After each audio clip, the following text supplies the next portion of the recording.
It's April 5. Good evening, good morning, good afternoon sa lahat ng aking mga followers at naniniwala sa akin.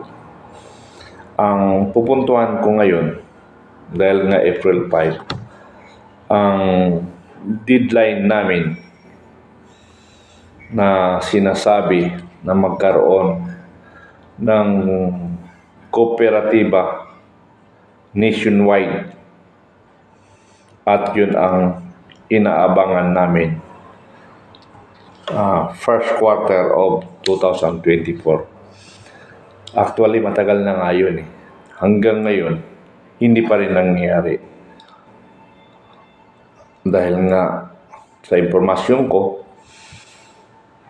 hindi makaporma dahil yung ating First Lady ay kontrabida sa mga plano ng pangako o campaign plan ng ating Pangulo ngayon. So, kung hindi darating yung sinasabi ko o ang pangarap ng Pilipino, pangarap nyo ay pangarap ko. Kung hindi darating yun, ang akin timeline is June 30, before June 30, dahil tapos na yung first quarter eh. So, wala talaga tayong asa. So ngayon, pabibigyan natin hanggang before 30, June 30. But, mayroon rin tayong mga tinatawag sa militar na will take effect. So, pag-isipan natin, will take effect.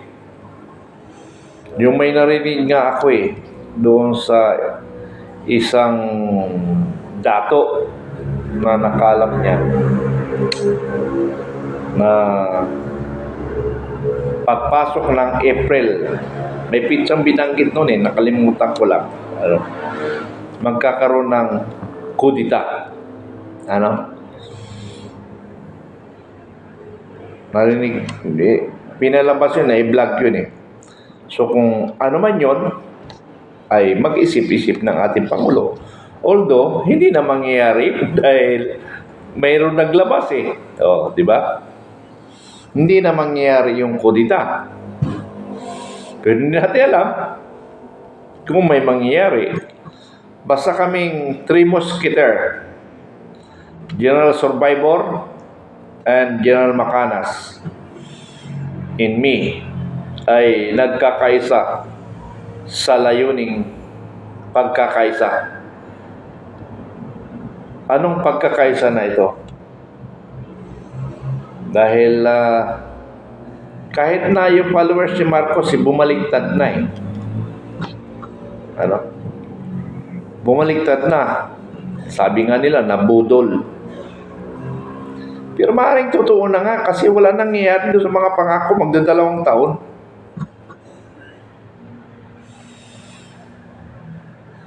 Mga traditional politician, wala nangyayari sa bansa. So tingnan natin kung ano ang mangyayari sa ating bansa. April, May, June. So almost 3 months pa mag-aantay o magpaplano.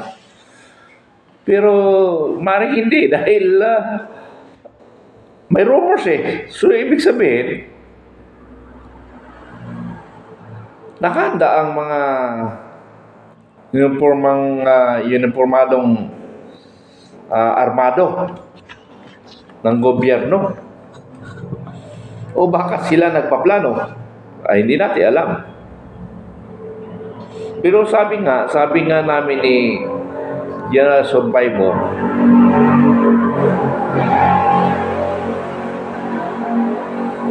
na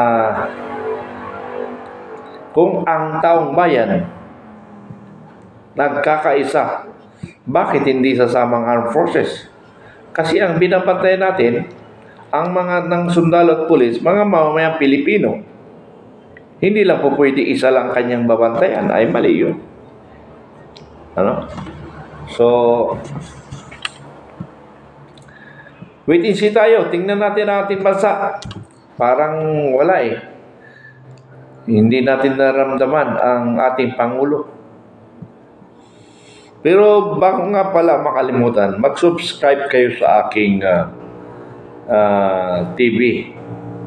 Mitran TV. Colonel Mitran TV. Ano? Search nyo yan. Then subscribe.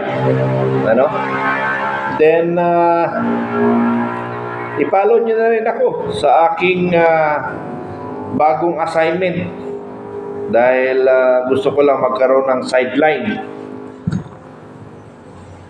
Dahil nga yung aking ang aking pension sa katuwang ko, nilong ko ng loan ng mga house in lot. Yung pala, malit na palang kinikita ko. Ang aking pensyon. So, kailangan mag sideline, ano? So, ang sideline ko ngayon ay sales director ng New San Jose, ano? San Jose Incorporation, New San Jose Builders Incorporation, ano? Ilalagay ko na ang number ko dyan sa labas. My number is 0956187265. I repeat, 0956187265. Baka inisip niyo naman na dami ko nang kinikita. Dito sa vlog ko, wala akong kinikita dito. Kung mayroon man, wala pa ako natatanggap. At hindi rin ako kayang bayaran ng mga gustong mambayad sa akin. Eh kung masilipan ako lang ng 1,000, di wala na akong kredibilidad na maghumarap sa tao, di ba? Pero hindi ko gagawin yun. Eh, ang dami nga offer sa akin nung nasa active ako, pero hindi ko tinatanggap yun. Dahil hindi kaya ng aking konsensya. Ano? So, yung hinihintay namin na kooperatiba sa buong Pilipinas, nagtapos na yung aking timeline hanggang March 31, ano? So, maaaring wala na pag-asa. So, yung mga followers ko sa Vanguard of Democracy, nasa inyong decision na yan. Dahil yung inaasahan natin, mukhang hindi natin maririnig o malalasap yung mga pangako na yun. So, nasa inyong decision yan kung anong gusto nyong gagawin. Pero, hindi pa rin tayo nawala ng pag-asa habang hindi pa napapalitan ang Marcos regime. Patuloy pa rin tayong umaasa. Ano? Sabi ko nga, dapat yung Pangulo natin mauntog. Baka pag untog niya, nagising siya, "Ay, ako nga pala Pangulo ng Pilipinas. Kailangan manindigan ako. Maging matatag, maging matapang para sa ating bayan." Yun ang inaasahan ko ngayon. Sa ngayon kasi, malamya ang ating presidente. Hindi natin alam kung may alam ba sa militar o wala talaga alam. Sabi nga ni General Survivor, bangag na presidente. I'm sorry, pero kinot ko lang yun Kasi para sa aking damdamin, hindi ko pa rin masabing bangag na presidente. Pakasakit naman yun. Bangag. Pero parang totoo nga eh. Wala nga siya. Tingnan yung style niya. Hindi pala pampangulo yung kanyang style Although, ang Pangulo natin mabait. Sa totoo lang mabait. Mapakita ko mamaya yung picture. Sa una ko ilalagay pala yung mga pictures nila. Kung ano yung pinag-uusapan namin. Pag-uusap namin ni Silent Secretary Martin Araneta. pinakababatang kapatid ni First Lady. Lagi kami nagmi-meeting sa BGC. Ano? Nag-usap kami. Nakita niyo sa picture mamaya. Kanina pala, kasi iuna ko na pala yun. Si Presidente Marcos, nag-uusap kami. In-endorse ako, sir, ito yung ating masugid na followers na kuha siya ng more or less 6 million members to support you, sir. Ganun ba? Patango-tango lang siya. Very good, sabi niya. Kaharap niya ako, nakita niyo yung picture, kaharap niya ako, nag-uusap kami with the commander ng Special Forces, General Napoli, and General Samonte, yung instructor ni Bongbong Marcos nung siya ay mag-Special Forces. Pinag-usapan namin kung ano ang nagawa ko o nagawa ng Vanguard of Democracy sa panahon ng eleksyon. So yun, ewan ko lang kung pumasok sa utak niya o tumatango lang siya o hindi niya alam ang nangyayari. Okay. So, mayroon pa rin tayong inaasahan na kung hindi man kooperatiba, may iba pa tayong inaasahan. Tandaan nyo yan. Basta sundan nyo na lang si Maharlika. Alam nyo, sa totoo lang, yung mga expose ni Maharlika, napakabigat. Biro mo, pati pagkain nila, nalalaman. Nalalaman ni Maharlika, gano'ng kagaling doon sa intelligence. Pati yung bulungan nalalaman Ako, wala kang itatago si First Lady o ang administrasyon Alam na alam ni Maharlika, tingnan nyo. Alam niya lahat ang nangyayari sa bansa. Bakit kaya? Mukhang high-tech na yung kanyang high-tech na kanyang monitoring. Siguro may satellite sa taas ng Malacanang na nakatutok sa kanila, lahat ng usapan nila nakakarating kay Maharlika. Baka ganun. Kasi high-tech na nga tayo. Pero sino may capability nun? Yun yung tanong doon na nagbigay kay Maharlika. Kasi ang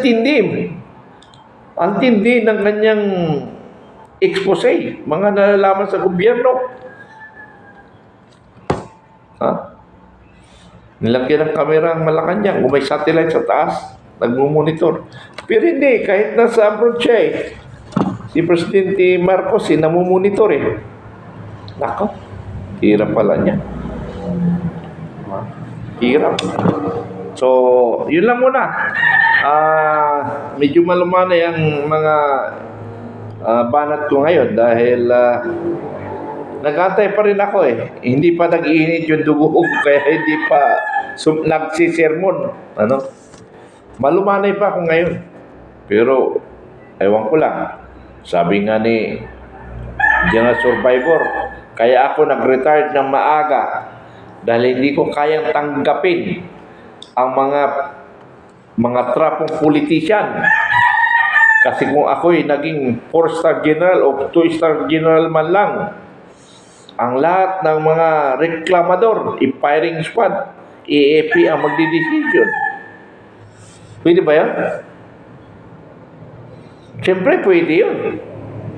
Dahil sila may hawak ng armed forces ng Pilipinas Kaya-kayang gawin.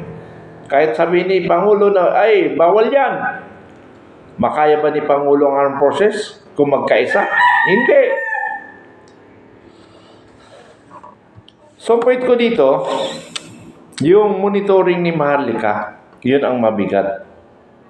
Lahat kasi yung lumalabas sa bibig ni Maharlika, sa akin, opinion, lahat yan ay katotohanan. Kaya, ingat ka, Presidente Marcos. Hindi ka na magtatagal dyan.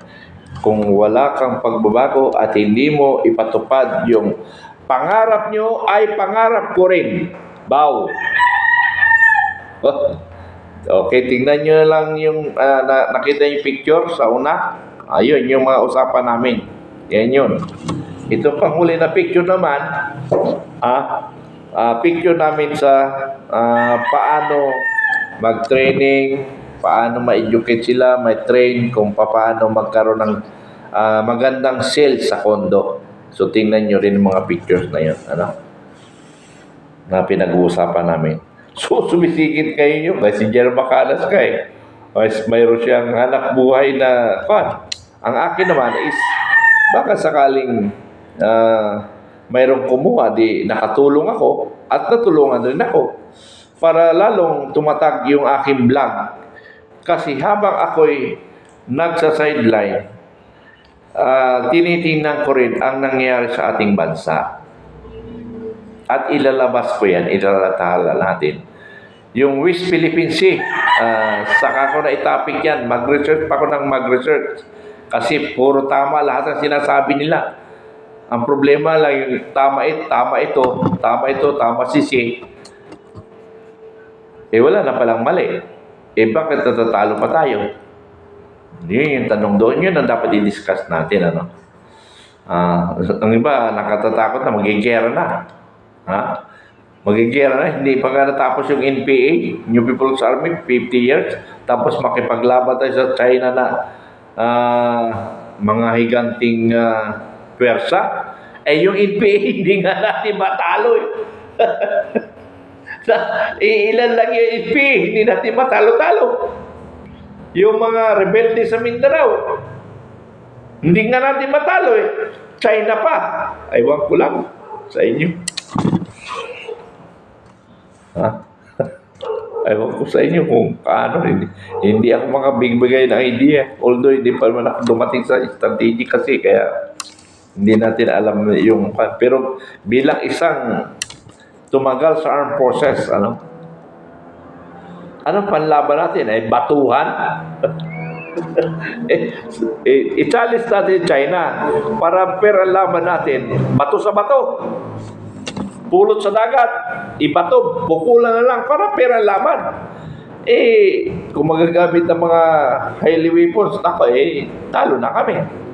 Batuhan na lang, yun na lang yung challenge natin para manalo tayo siguro. Kasi sabi nga nila, mga Pilipino, matatapang. Ang Pilipino, matatapang. Pero niloloko, di pa rin matapang.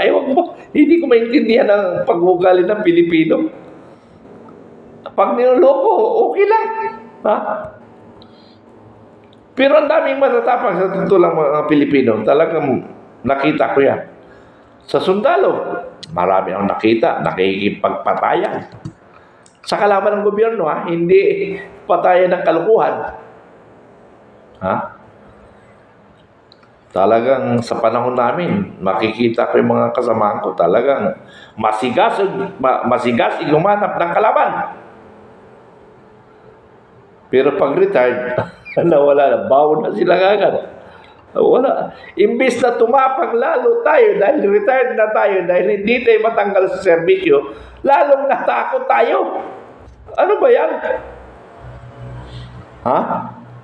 Nung ako na sa serbisyo, ginagawa ko rin ito.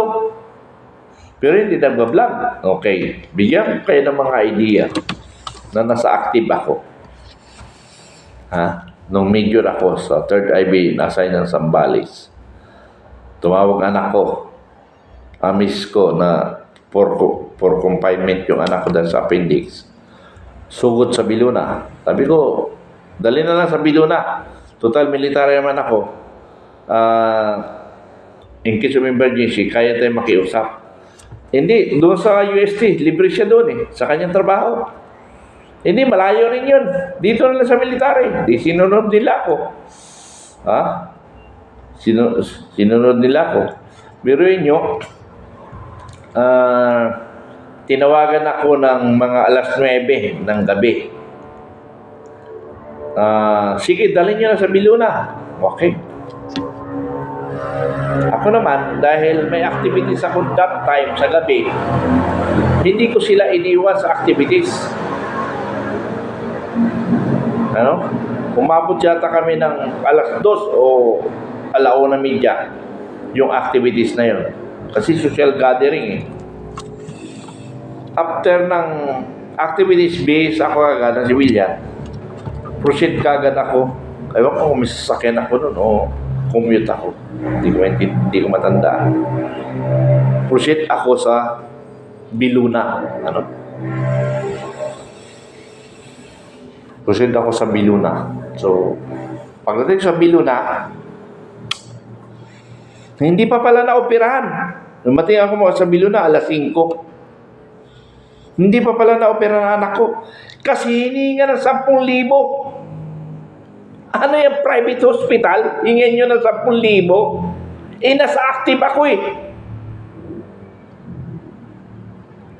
Ay, grabe. Ha? Biruin nyo. Biluna. Hindi pa inopera. Tapos pumunta ko, kailangan makausap nyo na mag-down pay ng 10,000. Wala ko saan 10,000 na time eh. Oh. Kasi sir, kasi yung anak mo, above 21 na, hindi na sa kulipat sa Biluna. Ganun ba? Pumunta ko doon sa kernel eh. Pumunta ako sa kernel. Babae na doktor. Hindi ko talaga na-convince. Sabi ko, ma'am, yung policy ninyo ay ginawa rin lang ng tao yan. So meaning, tao rin na makapag-decide yan dahil nasa bingit ng peligro ang aking anak. Wala talaga. Hanggang sa nagsagutan na lang kami. Hanggang sa mayroon akong kinausap yata na isa pa rin naka-kernel. Ayun, tinuloy nila pag-upira. Ang masaklap nito, pag civilian, wala nga down payment, tinanggap eh. Dahil nung na-opera anak ko, tinilagay sa ward, nag-interview ako, nagtanong-tanong, anak ng tupo, wala nga lang kamag-anak na sundalo, na-confine sa Biluna. Ha? Practice mo ba ngayon yan? Libre ba yan o nag-aabot ng pera? Hindi ko maintindihan. So, yung unfair talaga. Unfair. Na walang connection sa military, pero nakakumpine. Kaibigan, barkada na doktor. So yun. Nag-decide ako, pumunta ako sa Provost Marshal. Eh, siyempre, Provost Marshal, ang imbestigahan niya, yung boss niya rin. So, para tumanggi yata. Ang ginawa ko, sumulat na lang ako sa ombudsman. Sumulat o nagreklamo ako sa ombudsman. Ayun. Sumulat ang ombudsman sa EFE. Kinausap ako ng uting. So, mabuti naman, hindi mo tinakot, nakikiusap lang yung general. Niya, Major Mitran, baka pwede mo kami pambigyan. Kasi yung Biluna, naayang for investigation. Baka ma-premature yung aming investigation. Nasa isip ko, totoo man o hindi, nakiusap yung tao eh. Pero kung binulaot niya ako, ay natuluyan talaga sila. Binula ko eh. Sabi niya, tama ka nga dyan, Major Mitran, kasi kung sa akin rin nangyari yan, gagawin ko rin yun. Ganun ha. Yun pala, binubula lang pala ako ng walang yung general na yun. So, hanggang ngayon, Biluna. Practice niya pa rin. Kahapon, galing ako sa Biluna. Out of 8 na gamot, isa lang ang available. Yung 7, wala. Nagparinig ako sa pharmacy. Sabi ko, itong Biluna na ito, hindi pa nadadala. I-ombudsman ko na naman to. Dati patawa-tawa yung mga pharmacist nung nagsalita ko ng ganun. Sino pa itong gago na ito? Sabi niya. Akala nila, ingay naman ang badil sa akin. Tabing highway kasi ako eh. Akala nila, sino yung gago na ito na isang dependent lang. Sabi ko, hindi pa nadadala ito. Biluna ko na ito, nagseryoso sila. Minsan pagbalik ko at wala pang gamot, sabihin nyo doon pagbalik ko na wala pang gamot, sigurado na, ombudsman na kayo. Daming pasyente, naghihingi ng gamot, wala. Ay di, i-stop nyo na yung program ninyo na bumili ng gamot, i-stop nyo. Ganun lang naman kasimple. Kaysa naman nakaprogram, hindi naman kayo nakakabili. Eh di, nagdududa tuloy ang tao kung saan napupunta ang pera. Ngayon, kung i-stop ninyo, ay wala na kayong pakialam kasi policy ka eh. Kaya lang, in general, babantayan ko kayo. Grabe talaga. Bilo na. Pero, ikumpara ko naman sa veterans, veteran medical center, mas okay na rin ako sa bilo na kaysa sa veterans. Saka another topic ko na lang yan. Another topic ko na lang yan, mga gano'n. Okay, so much for that. Tingnan nyo na yung mga picture para mapatunayan nyo yung mga sinasabi ko. Salamat. Magandang gabi sa ating lahat.